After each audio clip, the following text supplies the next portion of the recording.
Friends, welcome to DC diaries, आपका favourite channel. मैं हूं देबोलीना और आप सभी का मेरे चैनल में स्वागत है। आज बहुत टाइम बाद मैं रिकॉर्ड कर रही हूं क्योंकि मैं थोड़ी सी बिजी हो गई थी।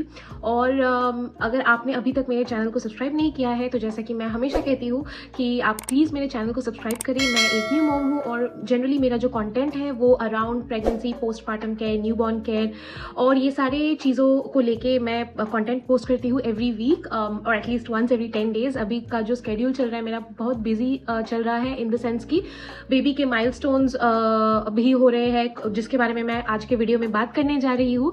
और भी कुछ चीज़ें जो हम लोग डेली अपने लाइफ में कर रहे हैं उनके बारे में भी थोड़ा सा बात करूंगी। प्लस हम बेबी के फिजियोथेरेपिस्ट के पास गए थे, उसका भी थोड़ा सा इंफॉर्मेशन मैं आपको दूंगी कि बेबी को फिजियोथेरेपिस्ट की ज़रूरत कब पड़ती है, कैसे पड़ती है और क्या क्या चीज़ें एक्सपेक्ट करनी चाहिए आपके न्यूबॉर्न के लिए। तो आइए आज का वीडियो शुरू करते हैं।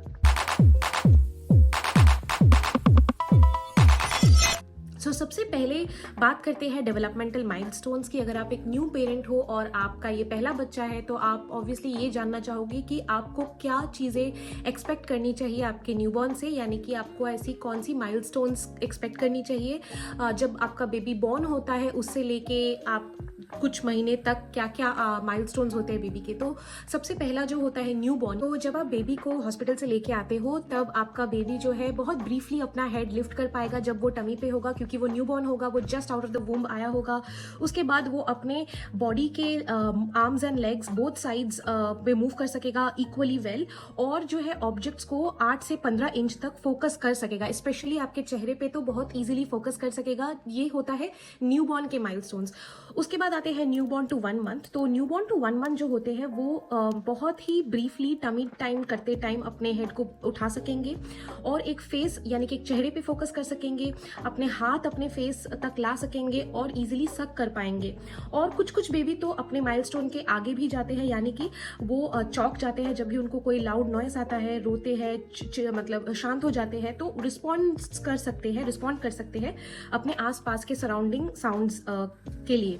और उसके बाद अगर आप 1 से 2 महीने के बेबीज को देखें तो 1 से 2 महीने के जो बच्चे होते हैं वो जो है अपने दोनों हाथ को धीरे धीरे मतलब कंट्रोल कर पाते हैं। स्माइल, सबसे पहला जो स्माइल है वो दे सकेंगे 2 महीने तक और आवाज़ें निकालते हैं। इनफैक्ट कोई भी अनइंटेलिजिबल नॉइसेस निकालते हैं, यानी कि आपको समझ में नहीं आएगा कि वो क्या बोलने की कोशिश कर रहे हैं। जितना आप टमी टाइम करोगे बेबी के साथ उतना आप देखोगे उनके टमी टाइम के दौरान उनके हेड स्ट्रेंथ और नेक सपोर्ट इंप्रूव होता जाएगा। तो ये चीज़ बहुत ही विजिबल होती जाएगी जितना आप टमी टाइम करोगे।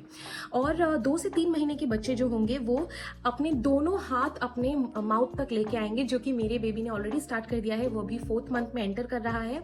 4th मंथ के माइलस्टोन्स में मैं बाद में आती हूँ। तो सबसे पहले 2 to 3 मंथ्स के जो बेबीज होते हैं वो 45 डिग्री के एंगल पे अपना हेड इधर उधर घुमा सकेंगे। जब वो टमी पे होंगे उनके टमी टाइम का ड्यूरेशन बढ़ेगा और वो अपने दोनों हाथों को कोऑर्डिनेट कर सकेंगे, यानी कि पहले उनके दोनों जो लेफ्ट और right side of the brain जो है वो कोऑर्डिनेटेड नहीं थे, तो वो दोनों अभी दोनों जो साइड्स ऑफ द ब्रेन है वो कोऑर्डिनेटेड होंगे और इसके चलते वो अपने दोनों हाथ को अपने मुंह के पास लेके आना स्टार्ट करेंगे, जिससे कि उनका कोऑर्डिनेशन समझ में आएगा।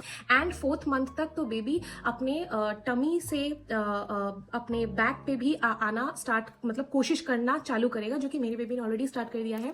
सो they will try to roll over from their tummy to back and some of the babies will even succeed in rolling over. They will be able to call for attention, they will make noises. तो कुछ भी sound करके वो अपने elders को, अपने mom, dad या फिर किसी बड़े को जो केयर गिवर है उनको बुलाने की कोशिश करेंगे। तो ये सारे जो है डेवलपमेंटल माइलस्टोन्स है जो आपको लुकआउट करनी है आपके बेबी के लिए।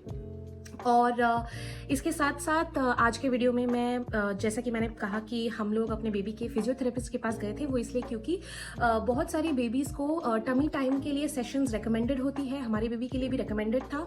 और बहुत सारे बेबीज़ को ऐसे होता है कि उनको फ्लैट हेड हो जाती है, जैसा कि मैं आगे भी इस वीडियो में बताऊंगी। तो फ्लैट हेड अवॉइड करने के लिए आप जो है बेबी को जहाँ पे सुलाते हैं उसके सामने जो भी ऑब्जेक्ट्स रखते हैं उनका डायरेक्शन कई बार चेंज कर दीजिएगा। लेफ्ट में रखते होंगे तो राइट में रखिए, उनके सोने का डायरेक्शन चेंज किया कीजिए। कई बार कभी आप अगर इस तरफ से सुलाते हैं तो ऑपोजिट डायरेक्शन में सुलाइए।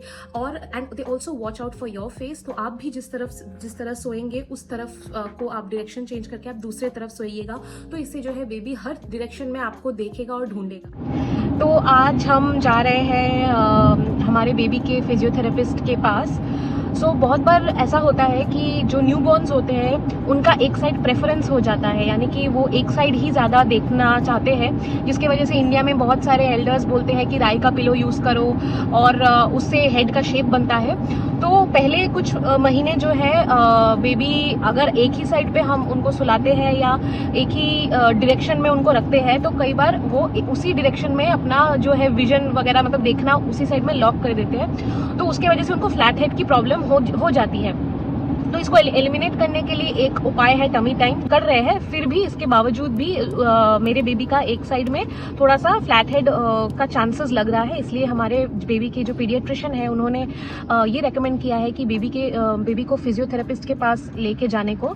तो इन्फेंट्स के फिजियोथेरेपिस्ट भी होते हैं और वो जो है बेबी के हेड के शेप के लिए बहुत सारे एक्सरसाइजेस करते हैं, और हमारे बेबी के लिए हम स्पेसिफिकली फ्लैट हेड की एक्सरसाइजेस देखने जा रहे हैं। तो मेनली जिसके लिए हम जा रहे हैं वो है टेक्निक समझना कि किस तरीके के एक्सरसाइजेस कराएं और उनसे थोड़ा सा आइडिया लेना कि कितना ड्यूरेशन तक हमें ये एक्सरसाइजेस करनी है, कितने दिन तक करनी है और कौन कौन से वो एक्सरसाइजेस है जिससे कि फ्लैट हेड थोड़ा सा रिमूव हो या उसका प्रॉब्लम बेसिकली मिटिगेट हो। घर से करीब 30 मिनट्स की दूरी पे है बाई ड्राइव, थोड़ा दूर तो है but it's definitely hopefully going to be beneficial for our baby कि उसका फ्लैट हेड का प्रॉब्लम थोड़ा सा भी एलिमिनेट होगा।